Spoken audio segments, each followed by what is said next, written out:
ದೆಹಲಿಯಲ್ಲಿ ವಿದ್ಯಾರ್ಥಿಗಳು ದಂಗೆ ಏಳೋದಕ್ಕೆ ಕಾಂಗ್ರೆಸ್ ಕಾರಣ ಅಂತ ಹೇಳಿ ಬೆಂಗಳೂರಿನಲ್ಲಿ ಟಿವಿ9 ಜೊತೆಗೆ ಮಾತನಾಡಿದಂತ ಶಾಸಕ ಬಸನಗೌಡ ಪಾಟೀಲ್ ಯತ್ನಾಳ್ ಹೇಳಿದ್ದಾರೆ. ಪಾಕಿಸ್ತಾನ ಏಜೆಂಟ್ ಆಗಿ ಕೆಲಸ ಮಾಡುವ ಕಾಂಗ್ರೆಸ್ ನೇರ ಕಾರಣ. ಆರ್ಎಸ್ಎಸ್ ಯಾವುದೇ ಶಿಕ್ಷಣ ವ್ಯವಸ್ಥೆಯನ್ನ ಕಬಳಕೆ ಮಾಡಿಲ್ಲ ಅಂತಲೂ ಕೂಡ ಹೇಳಿದ್ರು.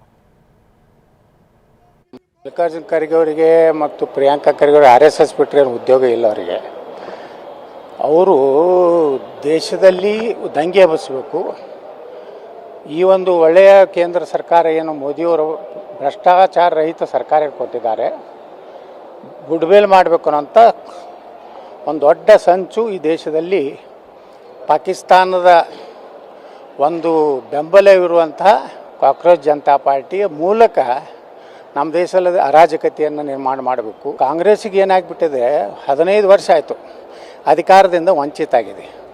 ಅದಕ್ಕೆ ಹಿಂದೆ ಒಮ್ಮೆ ಅಟಲ್ ಬಿಹಾರಿ ವಾಜಪೇಯಿ ಒಂದು ಮಾತು ಹೇಳಿದರು, ಕಾಂಗ್ರೆಸ್ ಅಧಿಕಾರ ಇರ್ಲಿಕ್ಕಂದ್ರೆ ಅಧಿಕಾರಕ್ಕಿದ್ದಾಗಿನಕ್ಕಿಂತ ಅಧಿಕಾರ ಇಲ್ಲಾರ್ದಾಗ ಭಾಳಷ್ಟು ಡೇಂಜರ್ ಇರ್ತದೆ ಅಂತೇಳಿ. ಇವತ್ತು ಕಾಂಗ್ರೆಸ್ಸಿನ ನಡವಳಿಕೆ ನೋಡಿದ್ರೆ ಒಬ್ಬ ರಾಹುಲ್ ಗಾಂಧಿ ಪಾಕಿಸ್ತಾನದ ಚೀನಾದ ಏಜೆಂಟ್ ಆಗಿ ಯಾವ ರೀತಿ ಒಬ್ಬ ವಿರೋಧ ಪಕ್ಷ ನಾಯಕರಿರ್ಬೇಕು ಅನ್ನೋಂಥ ಆ ಗೌರವನೂ ಇಲ್ಲ. ಅದು ಅರೆಸ್ಟ್ ಮಾಡುತ್ತಿದ್ರೆ ಕೈಕಾಲು ಜಾಡಿಸೋದು, ಅವರ ತಂಗಿ ಅದೇನು ಘೋಷಣೆ ಕೊಡೋದು, ಅದೆಲ್ಲ ನೋಡಿಬಿಟ್ರೆ ಕಾಂಗ್ರೆಸ್ ಸಂಪೂರ್ಣವಾಗಿ ಹತಾಶೆ ಆಗಿಬಿಟ್ಟಿದೆ.